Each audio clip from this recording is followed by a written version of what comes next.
ഓരോ വീടും ഓരോ കൊടുത്തതാണ്. നിജേഷിലേക്ക് വരാം. അല്ല, നിജേഷിന്റെ സമയത്ത് നിജേഷിലേക്ക് ഇപ്പൊ വരും. എത്ര രൂപ പിരിച്ചു, ആ പിരിച്ചത് വീട് നിർമ്മിച്ചതിന് പറയണം. ഒരു ചങ്ങാതി ഒരു പാർട്ടിയുടെ ലേബലിൽ വന്ന്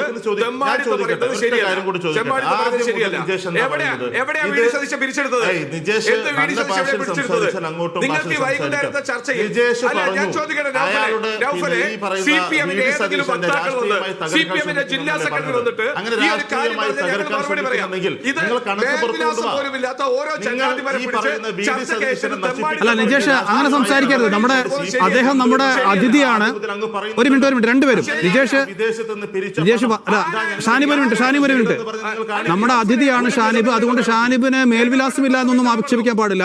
നിങ്ങൾക്ക് അദ്ദേഹം പറഞ്ഞത് വാദം ഖണ്ഡിക്കാനുള്ള വാദങ്ങൾ പറയാമെന്നല്ലാതെ നമ്മൾ അതിഥിയായി വിളിച്ച ഒരാൾക്ക് മേൽവിലാസമില്ല എന്ന് ആക്ഷേപിക്കരുത്. സമയം തരും. ഷാനിബിന്റെ സമയം കഴിഞ്ഞു. ഇനി നിജേഷിന് സംസാരിക്കാം. അദ്ദേഹം പറഞ്ഞു ഒന്നാം പ്രളയ തട്ടിപ്പ് അല്ലെ. ഞാൻ ചോദിച്ച ചോദ്യങ്ങൾക്ക് മറുപടി ഉണ്ട്. ഞാൻ 30 സെക്കൻഡ് ചോദ്യം കൂടെ ചോദിച്ചു ഞാൻ സംസാരം നിർത്താം. ഒരൊറ്റ ചോദ്യം കൂടെ. നിജേഷ്, എനിക്ക് പിന്നെ മേൽവിലാസമില്ല. എനിക്ക് നിജേഷ് ഒരു മിനിറ്റ്. ഷാനിബിന് 30 സെക്കൻഡ് കൂടെ കൊടുക്കണം. അത് കഴിഞ്ഞ് നിങ്ങൾക്ക് സംസാരിക്കാൻ സമയമുണ്ട്. ഷാനിബ് ചോദിച്ചോളൂ പെട്ടെന്ന്. ഒരൊറ്റ ചോദ്യം. ഓക്കെ. നിങ്ങൾ തുടക്കം മുതൽ പറയുന്നത് VD സതീശനെ തകർക്കാൻ വേണ്ടി CPM ഉണ്ടാക്കുന്ന കഥയാണ്. VD സതീശനെ UDF തകർക്കാൻ വേണ്ടി തെരഞ്ഞെടുപ്പിന് വേണ്ടി കൊണ്ടുവന്ന ഒരു സ്ക്രിപ്റ്റാണ് അങ്ങ് പറയുന്നുണ്ടല്ലോ. നിങ്ങൾ ഈ ചർച്ചയിൽ മറുപടി പറയൂ.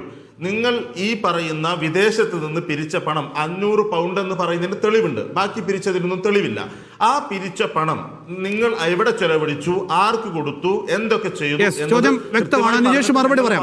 ഇങ്ങനെ പണം പിരിച്ചിട്ടുണ്ടോ, ആ പണം ചെലവഴിച്ചിട്ടുണ്ടോ എന്നുള്ള അദ്ദേഹത്തിന്റെ ചോദ്യം. നിജേഷിന് മറുപടി പറയാം. നമ്പർ 1, ഒന്നാമത്തെ അദ്ദേഹത്തിന്റെ ചോദ്യത്തിന് മോനെ, നീയല്ല, നിങ്ങളുടെ സാക്ഷാൽ സംവിധാനമുണ്ടല്ലോ. കേരളത്തിലെ മുഖ്യമന്ത്രി പിണറായി വിജയൻ തീരുമാനിച്ചാൽ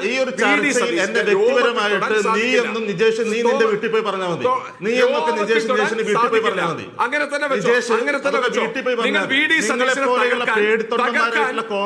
സാധിക്കില്ല.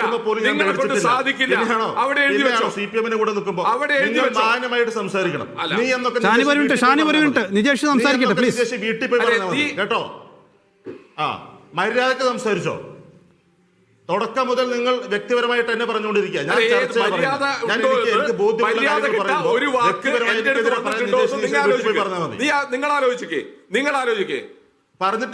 ദയവായി ചർച്ച വ്യക്തിപരമായ കാര്യങ്ങളിലേക്ക് പോകരുത്. ദയവായി നമ്മൾ വിഷയത്തിൽ ഊന്നി സംസാരിക്കും പ്ലീസ്. ദയവായി പ്രയോഗിച്ചോ ആ സംസ്കാരം, നിങ്ങൾ പ്രയോഗിച്ചോ. അല്ല, ആ സംസ്കാരമൊക്കെ നിങ്ങൾ കണ്ണാടിയിൽ വെച്ച് നോക്ക്. നിജേഷ്, താങ്കൾക്ക് മറുപടി പറയാനുള്ള സമയമാണ് നഷ്ടപ്പെടുന്നത്. താങ്കൾ വിഷയത്തിൽ മറുപടി പറയും. അദ്ദേഹത്തിന്റെ വാദങ്ങൾ ഖണ്ഡിക്കാനുള്ള മറുപടി ഉണ്ടെങ്കിൽ അത് പറയും. മാത്രമേ ഞാൻ പറഞ്ഞിട്ടുള്ളൂ. അത് പറയും. നമ്പർ 1 VD സതീശനെ തകർക്കാൻ ഒരു ശക്തിക്കും സാധ്യമല്ല ഇന്ന് കേരളത്തിൽ. 2, ഇടതുപക്ഷ സർക്കാർ ഏതു കാലത്തും തുടങ്ങിയ പരിപാടിയാണ്. കരുണാകരനെതിരെ പാം ഓയിൽ കേസ് പറഞ്ഞുകൊണ്ട് കുറെ കാലം കൊണ്ടു നടന്നു, എവിടെയും എത്തിയില്ല. ഉമ്മൻചാണ്ടിക്കെതിരെ വീണ്ടും CBI അന്വേഷണം എന്ന് പറഞ്ഞ് കുറെ കാലം കൊണ്ടു നടന്നു, അതും എവിടെയും എത്തിയിട്ടില്ല. ഏത് കാലത്തും ഭരണ സംവിധാനം ഉപയോഗിച്ച് പരാജയപ്പെടാൻ തുടങ്ങുന്ന സമയത്ത് CPMന്റെ തന്ത്രമാണ്. ആ തന്ത്രത്തിന്റെ അവസാനമാണ് ഇവിടെ കാണുന്നത്. ഇത് രാവിലെ തുടങ്ങി വൈകുന്നേരമാകുമ്പോഴേക്കും അത് പൊട്ടിപ്പോയി, ഇല്ലാതായി പോയി എന്നുള്ളതാണ് നമ്മുടെ വിജിലൻസിന്റെ കമ്മീഷണർ കാർത്തിക്കിന്റെ അന്വേഷണ റിപ്പോർട്ട് ഏറ്റവും അവസാനം വന്നത്. ഒരു കാര്യം ചെയ്യട്ടെ, പിണറായി ഭരണകൂടം ഈ വിഷയവുമായി ബന്ധപ്പെട്ട് നമ്മുടെ വിജിലൻസ് അന്വേഷിച്ച മുഴുവൻ രേഖകളും പബ്ലിക് ആക്കട്ടെ, പുറത്തേക്ക് വിടട്ടെ. നമുക്ക് മനസ്സിലാക്കാമല്ലോ വിജിലൻസ് എന്ത് അന്വേഷിച്ചു. VD സതീശൻ പണം പിരിച്ചോ പിരിച്ചില്ലയോ? ഞങ്ങൾ ഇവിടെ തീർത്തു പറയുന്നു, VD സതീശൻ വിദേശത്ത് പോയി പണം പിരിച്ചിട്ടില്ല. അതാണല്ലോ ചോദ്യം. വിദേശത്ത് പോയി പണം പിരിച്ചിട്ടില്ല. വിദേശത്ത് പോയി പണം പിരിക്കുന്ന കാര്യത്തിൽ കഴിഞ്ഞ 10 വർഷക്കാലമായി FCRA അക്കൗണ്ടുകളിൽ ഏറ്റവും കൂടുതൽ അന്വേഷണം നടന്ന കാലഘട്ടത്തിലൂടെയാണ് നമ്മൾ കടന്നു പോകുന്നത്. ഏറ്റവും കൂടുതൽ FCRA അക്കൗണ്ടുകൾ ഇല്ലാതായ മരവിപ്പിച്ച കാലഘട്ടത്തിലൂടെയാണ് നമ്മൾ കടന്നു പോകുന്നത്. അതുകൊണ്ട് ഇന്ന് FCRA അക്കൗണ്ടിലൂടെ ഇല്ലാത്ത കഥ പറഞ്ഞോ രേഖ വെച്ചുകൊണ്ടോ പണം പിരിക്കാൻ സാധ്യമല്ല. അങ്ങനെ പണം പിരിച്ചിട്ടുണ്ട് എങ്കിൽ അത് അന്വേഷിക്കാൻ ആവശ്യമായ സംവിധാനമുണ്ട്. ഇടതുപക്ഷ ജനാധിപത്യ മുന്നണിക്കോ വിശിഷ്യ CPMനോ ഈ കേസിൽ നേരിട്ട് പോയി പരാതി കൊടുത്ത് വി ഡി സതീശനെതിരെയുള്ള അന്വേഷണം മുന്നോട്ട് കൊണ്ടുപോകാവുന്നതാണ്. ഞങ്ങൾ സർവാത്മന ആ അന്വേഷണത്തെ സ്വാഗതം ചെയ്യുന്നു. CBI-യോ ED-യോ അതിനപ്പുറത്ത് എന്തെങ്കിലും സംവിധാനമുണ്ടെങ്കിൽ ആ സംവിധാനമോ എത്രയും പെട്ടെന്ന് അന്വേഷിക്കണമെന്ന് വിനീതമായി അഭ്യർത്ഥിക്കുക കൂടി ചെയ്യുന്നു.